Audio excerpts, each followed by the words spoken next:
Assalamualaikum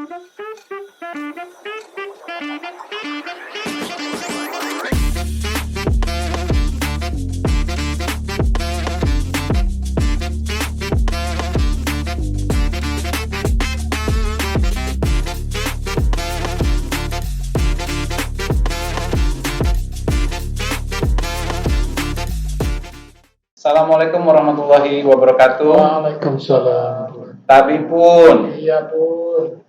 para pendengar setiap podcast Mobile Judiciary PTA Bandar Lampung, saya Yos Rinaldo Sarif atau sering dipanggil Bang Yos, host podcast pada kesempatan yang istimewa kali ini, karena kami merasa sangat terhormat atas kedatangan tamu yang luar biasa istimewa, yaitu Direktur Jenderal Badan Peradilan Agama Mahkamah Agung Republik Indonesia, Yang Mulia Bapak Dr. Andes Haji Mukhlis, Sarjana Hukum Magister Hukum. Selamat sore Pak. Selamat sore. Dan kali ini kita tetap didampingi oleh Ketua Pengadilan Tinggi Agama Bandar Lampung yang luar biasa energik dan penuh motivasi, Yang Mulia Bapak Dr. Haji Insafri, Magister Hukum Islam. Selamat sore Pak. Selamat sore. Hari ini kita akan berbincang santai Pak tentang seputar peradilan agama di Indonesia. Apa kabar nih Pak, masuk ke Lampung nih Pak? Alhamdulillah, saya senang melihat berkunjung ke PTA Bandar Lampung yang saya lihat cukup banyak prestasi yang sudah ditoreh oleh PTA Bandar Lampung dan PAPA wilayah PTA Bandar Lampung. Saya senang dan bangga melihat PTA Bandar Lampung saat ini. Alhamdulillah, terima kasih Pak. Kemudian Pak, kita lanjut nih, bagaimana rencana Bapak dalam meningkatkan kapasitas dan profesionalisme para hakim dan ASN di lingkungan peradilan agama Pak? Memang semenjak saya mendapat amanah sebagai Dirjen Badan Peradilan Agama yang dilantik pada tanggal 18 Maret 2024 bersama dengan 7 Ramadan 1445 Hijriah, saya berpikir dengan jelas berhubungan dengan tugas pokok keadilan, terutama masalah hakim. Banyak hal yang perlu ditingkatkan untuk terutama masalah hakim berhubungan dengan penyelesaian perkara. Karena yang saya dapatkan, kita sudah banyak mendapat apresiasi masalah inovasi dan lain sebagainya, tapi masalah penyelesaian perkara kita sering masih banyak mendapat sorotan, terutama dalam hal penyelesaian perkara. Oleh karena itu, kami dari Badilat akan berusaha dengan berbagai cara supaya kapasitas profesional hakim dan penyelesaian perkara benar-benar akan memenuhi rasa keadilan masyarakat itu. Ya. Contoh, misalnya kita berusaha agar peningkatan kapasitas itu lewat diklat dan lain sebagainya, misalnya. Diklat itu juga bisa saja diklat secara langsung, bisa juga secara online.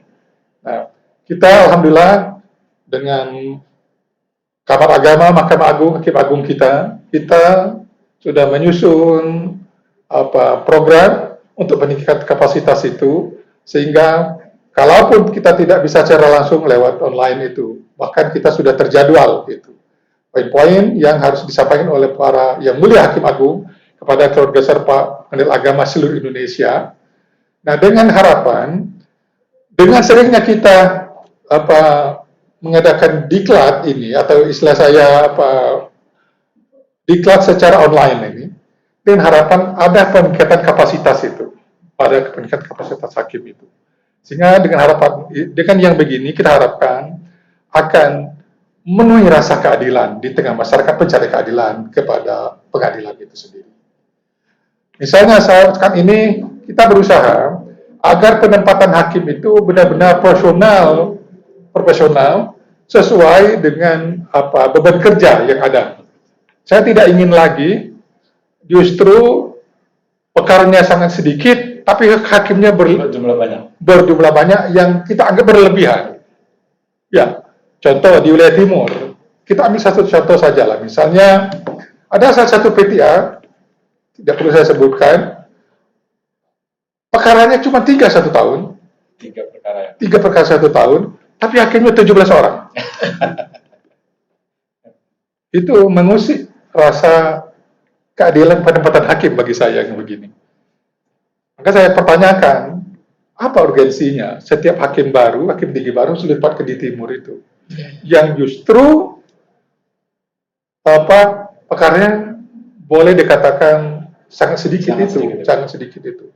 Sementara mereka sudah mobile, misalnya ketua Jakarta di wilayah Jakarta, kita tempatkan di situ pekarnya hanya 1 tahun itu. Apakah tidak menyebabkan mereka menurunkan kualitas diri mereka? Mereka sudah biasa mobile pekerjaan. Sementara ditempatkan di PTA yang perkaranya sebegitu. Maka saya rubah pola penempatan hakim baru itu. Kita sinergikan dengan beban kerja yang ada di PTA yang bersangkutan misalnya itu.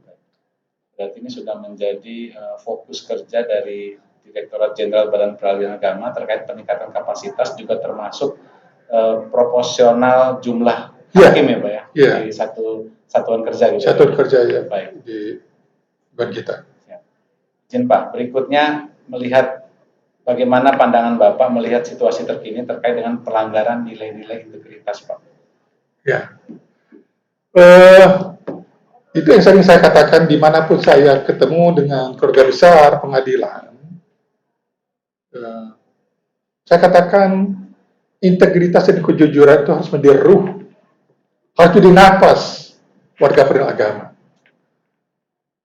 Hasil survei mengatakan begini, bahwa kenapa peradilan agama itu bagus dinilai, kenapa peradilan agama itu bagus di bidang administrasi, kenapa pengadilan agama itu banyak inovasi, kenapa pengadilan agama itu bekerjanya tidak banyak mengharapkan pabrik misalnya, karena di pengadilan agama itu hasil survei itu mengatakan dia terjaga integritas dan kejujuran. Ya, itu hasil survei, beberapa lembaga survei yang saya baca. Saya senang melihat itu, saya bangga melihat itu hasil survei itu. Tapi saya katakan dengan kawan-kawan, ini harus menjadi ruh dan napas keluarga besar pengadilan agama. Dimanapun Bapak bertugas. Kalau napas ini hilang, ya istilah saya itu mau juduhu keadami. Adanya sesuatu tidak ada. Karena tidak ada ruh itu pada diri. Boleh dikatakan, ya sangat naif lah ya. Kalau keluarga besar agama itu tidak punya nilai kejujuran, tidak punya nilai integritas itu. Hilang ruh kita itu. Kalau ruh kita hilang, ya sama seperti kita tidak ada. Sama seperti kita tidak ada. Jadi sekali lagi saya sangat menekankan agar integritas dan kejujuran ini benar-benar terpatri di hati kita masing-masing. Ya, itu yang sangat harapkan. Dengan harapan itu, ya kita bekerja itu merdeka.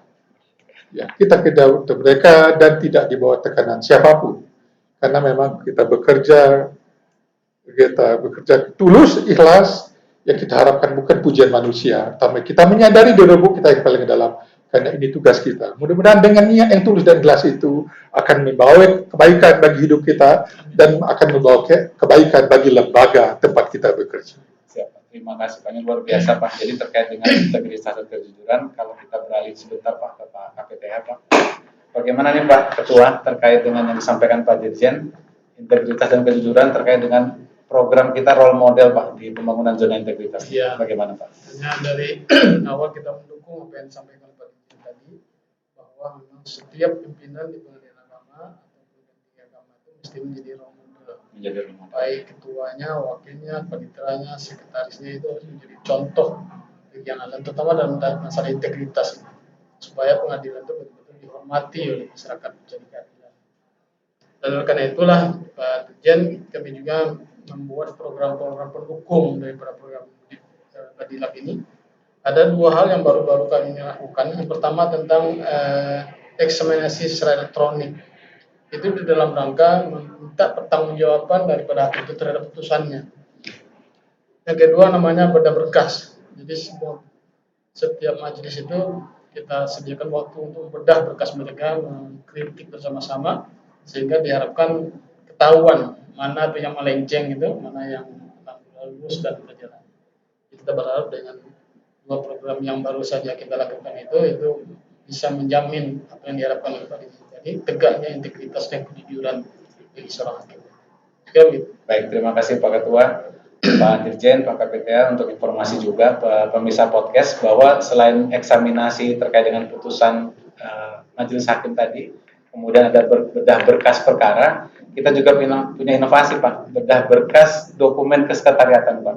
Jadi kita kumpulkan kesekretariatan, kita tukar Pak dokumennya antara satu satker dan satker lain dan kita saling memberikan masukan Pak. Sampai Pak KPTA punya ide yang seperti itu Pak. Nah, kemudian untuk akhir dari podcast kita Pak, karena memang kita ini singkat saja, kata kuncinya terkait dengan motivasi kita agar kita bisa berkontribusi Pak buat peradilan agama di wilayah Indonesia bagaimana Pak? Kata kuncinya, saya pikir kita lebih bekerja itu harus ditunjangi dengan niat keikhlasan untuk berbuat. Dengan niat keikhlasan untuk berbuat itu, insya Allah akan membawa kebaikan dalam hidup kita. Saya pikir ini harus tertanam di keluarga besar pada agama di seluruh Indonesia. Nilai-nilai itu. Kalau nilai-nilai itu terpelihara, insya Allah lembaga kita ini yang katanya akan jadi lembaga yang agung itu hanya menunggu waktu. Itu ya sudah. Hanya waktu ya. Hanya waktu. Terima kasih Pak Dirjen, terima kasih Pak KPTA. Ya, Demikian pemirsa podcast, akhir dari bincang singkat kita seputar peradilan agama di Indonesia hari ini. Dan terima kasih sekali Pak kunjungannya Pak. Terima kasih, kita tutup sama-sama dengan mengucapkan lafaz hamdalah. Alhamdulillahirrahmanirrahim. Billahi taufiq wal hidayah. Assalamualaikum warahmatullahi wabarakatuh. Waalaikumsalam warahmatullahi wabarakatuh.